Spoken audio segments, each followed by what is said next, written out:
The Mix 88.5 Property Update, brought to you by the award-winning Tudor Group, developers of Tudor Villas and in the final stages of Tudor Court Condominium, Pratham Nack Soi 2.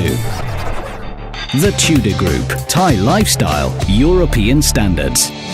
Welcome to the Mix 88.5 Property Update here on PMTV. My guest, as always, in the studio with me from Salmons, Thailand, is Tim Gladwin. The Mix 88.5 Property Update. So, good afternoon, welcome to our property update here at Mix 88.5. As always, our guest in the studio, Tim Gladwin. 038-252-588 is the phone number for the office there. Email is patty@salmonsthailand.com, and the website the same, salmonsthailand.com. As we went into last week with the email list that comes out, your monthly e-letter. That's the fancy word, isn't it? Yeah, e-letter, e-newsletter. Yeah, absolutely. All right. Good afternoon, Tim. How's things? Yeah, not too bad, thank you. And yourself? I'm okay after an exciting weekend of sport all over the place. Yeah, indeed. It was a busy weekend, and I must say I quite enjoyed the few hours I spent down at the rugby tens. Yep, it was good, and I must admit the Amari did an exceptionally good job of making that into a nice weekend. Yeah, it was. It was really nice. I mean, obviously there's a lot of players and families there, but it's a shame that there weren't more people from the local community going out to watch, I think, because they did a really nice job. And certainly if it comes around next year and they do the same thing, people would be well advised, I think, to go down and, lots of things for the kids to do. Plenty of drinks available for the bigger kids, for the parents, and obviously some very nice food as well. So it was really very enjoyable, actually. Yeah, I think maybe people stayed away because of the rain, which was actually good for the rugby, but not good for the spectating bit, although there was plenty of cover. Yeah, there was. I mean, to be honest, it's probably better for me to stay out of the sun anyway, and sitting under cover having a beer or two while not seeing too much rugby was nevertheless still a lot of fun. Yeah. Okay, on to this week. Business has been okay, even though there's loads of public holidays again? Yeah, I mean, obviously, Monday was another public holiday.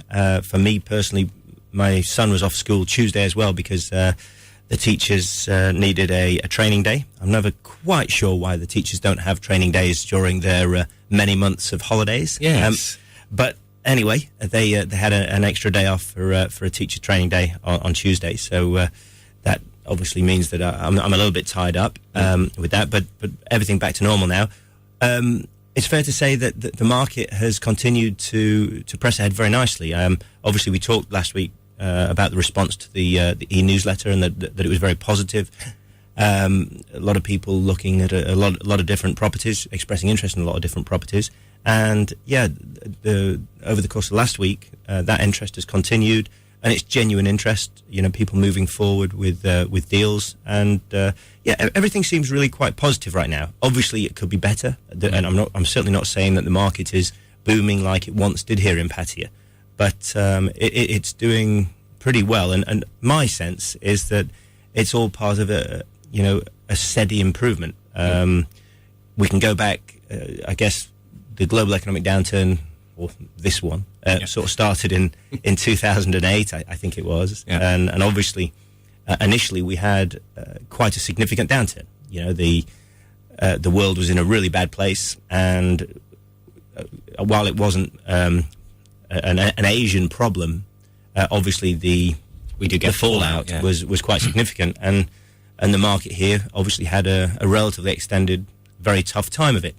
But even though the problems have obviously continued in the West, we've seen a gradual improvement here, and once things started to get better, I think we've had this trend that's been an upward trend now for, I guess, probably 3 years or so. And as we've discussed before, my own take on it is that with each passing year, while there are inevitably ups and downs, peaks and troughs during a year, times that are better than others, times that are worse than others.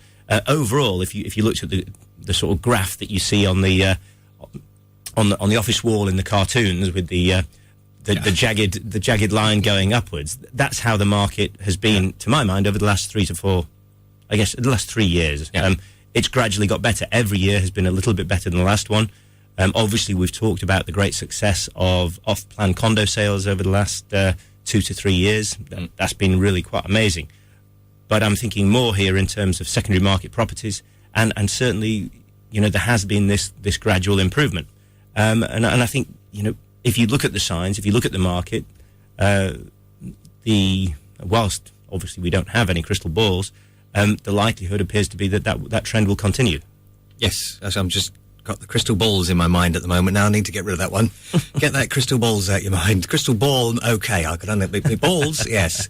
Ah, lovely. Now, people have still got money, still willing to invest in the market, even though that 2012 is the end of the world? Well, yeah, I mean, I guess if you do believe that 2012 is the end of the world, 21st of December, I think, is the all-important date then. Mayan calendar finishes and we're all, well, going somewhere. Yeah, well, you may as well spend your money. Yeah. I mean, my lad came home from school telling me that, some of his friends had told him that the world was going to end on the 21st of December 2012. I said, well, if they really believe that, on the day before, they may as well give you all their toys then. And good idea. You ask them about that. If they're convinced the world's going to end, then they may as well give you all their toys because they're not going to miss them if the world's going to end. And let's see if they really believe that the world is going to end. Because obviously, it's one thing to say it, and the History Channel has made a bit of a living over the last 2 or 3 years making shows about the end of the world, which I think is all based on this Mayan calendar and the fact that the Mayans, I guess thousands of years ago, couldn't perceive a world beyond the date that has now been interpreted to be the 21st of December 2012. Yeah. And I guess they didn't have a calculator to go high enough. That's what. No, and I think it's it's based on the alignment of stars or something, and what the conspiracy theorists have, if that's the right word for them, have determined is that the stars will align and gravity will change and Armageddon will come. But we all fall off. Yeah, I mean, I must say, I'm still fully expecting to celebrate Christmas this year. Yes, and if not, we'll be falling off the edge of the flat world. Well, that's right. So apart from that, things are still going along. We talked in the last couple of months, or last couple of weeks even, about bigger, more expensive properties going. Is that still the trend now? People are still looking at those 10 million baht upwards condos and houses, or has that waned off and that was just a blip? No, I think it's just the case. It obviously, as the market does gradually get better, and I'm not talking about anything going crazy or this is gradual improvement over a period of time. And I think what we've seen in the last few months is that the recovery has reached a point at which there are now increasing numbers of people who are, again, willing to spend somewhat more money in the market here. For an awfully long time, the recovery had got to the stage where the vast majority of people looking to invest in the market were willing to spend a certain amount of money. And that amount of money was typically 2-3 million baht at most. The recovery has now reached the stage, I believe, where there are more people, again, willing to look more luxurious properties, more expensive properties, and willing to commit more money. And in part, I think that simply comes down to human impatience. As I said a few minutes ago, the global economic downturn that we're still faced with really has its roots back in 2008. And that's an awfully long time. Now, if you've got money... And it's burning a hole in your pocket. Well, that's exactly what it does, I think. When the global downturn, the credit crunch, as it was called, first started, I think people with money, they shut up shop. They said, right, we'll keep the money in the bank because that's where it's safest. Obviously, some of the things that happened later made that debatable as to whether that was indeed the case. Under the bedroom mattress, that's the safest place, yeah. And then, of course, I guess people think about inflation as well, and if you put it in the mattress, then it devalues. So I think that a combination of people coming to the conclusion that banks aren't necessarily the safe haven they once were, plus, of course, the fact that you just get tired. You get tired of scrimping and saving and holding on to your money. At some stage, there comes a point at which you say, well, I've got to live my life. And, there are obviously people who have maybe lost the jobs and who are struggling for money. That's one thing. But there are plenty of other people who, in spite of the global downturn, still have lots and lots of money, still have plenty of money in the bank. And while their initial reaction to such a big economic downturn is to keep that money and hold on to it, keep it liquid, over a period of time, like you said, effectively it burns a hole in your pocket. You want to spend it. You want to get on with your life. You want to enjoy it a little bit. And I think that's what's happening. 4 years down the line, people are ready to spend a bit of money. And, we're seeing them buy a few more nicer properties. Well, you look at that, I think that also stems from being able to spend a bit of money from that's been burning a hole in your pocket. to your day-to-day life, although perhaps some children might tell you that their iPhone is essential. But nevertheless, it's people spending money again on luxury items, and I think that's what we're seeing to a significant extent. And I think people that, although they say that the tourism is down a little bit, I don't really see it. We've got plenty of traffic jams as per normal, and the place is being beautified quite readily now. There's lots of things going on with the city and in and around both up the top end on the hill, the dark side, plus down by the beach. There's still plenty of things going on, so I think there's plenty of confidence in the actual town, or the area, I should say. Yeah, I don't think there's any doubt. I would debate quite strongly that tourist numbers are down. I find that very, very hard to believe. I don't know where these figures come from, but I think that actually domestic tourism to Pattaya, particularly from Bangkok Thais, is stronger than it's been for a long, long time. We've talked about the effect that Bangkok Thais are having in the real estate market, particularly buying condos off plan and that kind of thing. International tourism into Thailand is up. As to what proportion of those people coming into Thailand from overseas are coming to Pattaya, I'm not sure. But like you said a minute ago, all the signs I see are that there's an awful lot of people here. We've talked in recent weeks, we talked about occupancy rates at hotels in Pattaya. Most hotels in Pattaya are doing exceptionally well. Very, very high occupancy rates. It's a very, very good business to be in right now. That's because, obviously, more people are coming to stay. So my take on it, the perception that I have from being around town is that the tourist side of things is very healthy. Obviously, the real estate market's getting better. And as a consequence of these things, not only are there more condos being developed, but as you said a minute ago, there are more attractions being developed. We've talked about the water parks. There's the Russian one at Silver Lake, the Cartoon Network one just down the road near Bang Sarai. There are, I think there's a new shopping mall that's due to start quite soon, the MBK Mall, as it will be. Yep, everywhere. The new roads. There's an awful lot of reasons, I think, to be very positive about Pattaya and its future. You can always criticise. You can criticise anything. Yeah. And lots of people actually criticise Pattaya for some reasons that are outdated. Some may have an element of truth, but people invariably exaggerate them. If someone came here 10, 15 years ago and they were complaining and saying things were not so nice, and they haven't been here since, I think they would have a big opinion change if they now come, because it's such a different city to what it was 10 or 15 years ago. Yeah. You know, there is so many more things that are family orientated, and the roads now work and they get bigger and better. Okay, yes, we get the flood every now and again, but they do sort of work in most places. And we're all looking forward to those theme parks, the water parks and the slides and dolphins and everything else that is coming here. So, yeah, I think people will still keep on coming and keep on spending once they see it again. Well, I think it's all about cycles, isn't it? We talk about a negative cycle and a positive cycle. And I think with Pattaya, it's on a positive cycle. More people are coming here, more people are buying here, both foreigner and Thai. And that drives the investment from companies building water parks or whatever else it might be to build more stuff here. And unless and until something happens to change that, I see that cycle continuing. And like I say, it's all very positive. And I actually think that, you can go further than that. We've talked about the industrial estates before.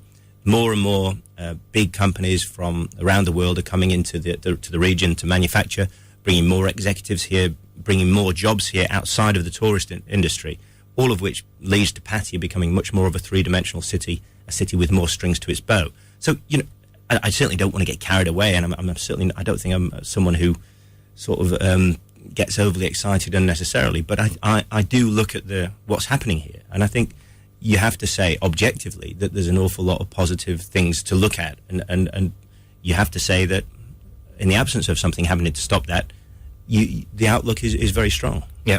And on the positive side of things, looking at the exchange rates this week, I see the pound has hit 50 again.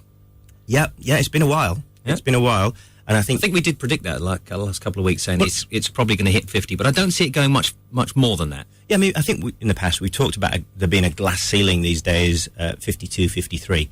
If it went beyond that, I would be very surprised. Obviously, and possibly worried, because something must be going on. Well, yeah, it's hard to know exactly what, because there's a lot of bad news still coming out of the UK. But I suspect, and we've talked about this before, the Thai government obviously wants to make the baht perhaps worth a little bit less because it helps their exports. It also helps the tourist industry, of course, if people coming from overseas have more money to spend for their foreign currency. So there's a lot of positives for Thailand for the baht to get a little bit weaker. Like everything in life, it's a balance. You don't want to go to any extreme, but for it to get a little bit weaker would be, I think, very, very good, like I say, for exports, very, very good for the tourist sector. So altogether, a positive move. Yep. So the pound, as of this morning, is 50.10.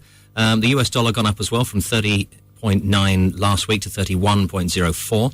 The euro and the Aussie dollar are both going down, though. The euro down to 40.27 from 40.8 last week.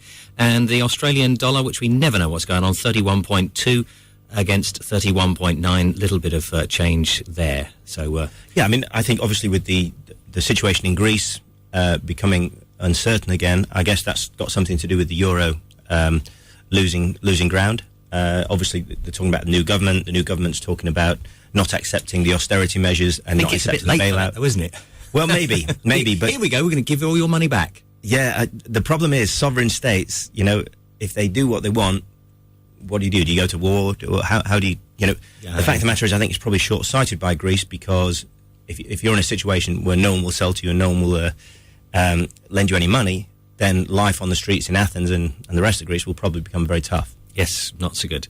Now, if you're bringing over your money at the moment, 2 million baht to spend at Tudor Court. This week in US dollars, it's 64,422. If you're bringing over sterling, it's a mere 39,918. Will actually give you change from 40 grand. And euro, it's just below 50,000, 49,658. That's the current exchange rates, and that would get you your initial down payments and that nice little deal that they have going for some of their last units, where you pay that much, the 50% down, and then they take care of the rest of the payments courtesy of rentals over the next couple of years, and then you move in hopefully when it's all done. But I think we talked about that. The moving is June, isn't it? I believe so. So it's not that far away. Time does fly by. It's terrifying, in fact. Because when we went down there last time for the opening of the showrooms, it's another few months before we get it officially up and running and on the way. And now already we're here going, wow, it's actually a couple of weeks. Yeah. The way time flies by continues to shock me almost on a daily basis. Yeah. All right, that's it for this week. As always, from my guest, Tim, from Solomons Thailand. Thanks, as always. Thank you, Russell. Want to know anything more about the show? 038-252 is the office number. AtiaSolomonsThailand.com is the email.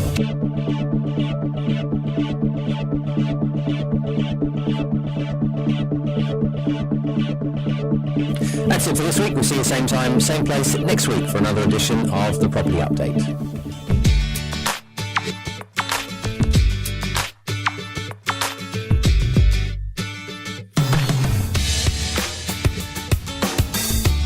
The Mix 88.5 Property Update, brought to you by the award-winning Tudor Group, developers of Tudor villas and in the final stages of Tudor Court Condominium, Pratam Nak Soi 2.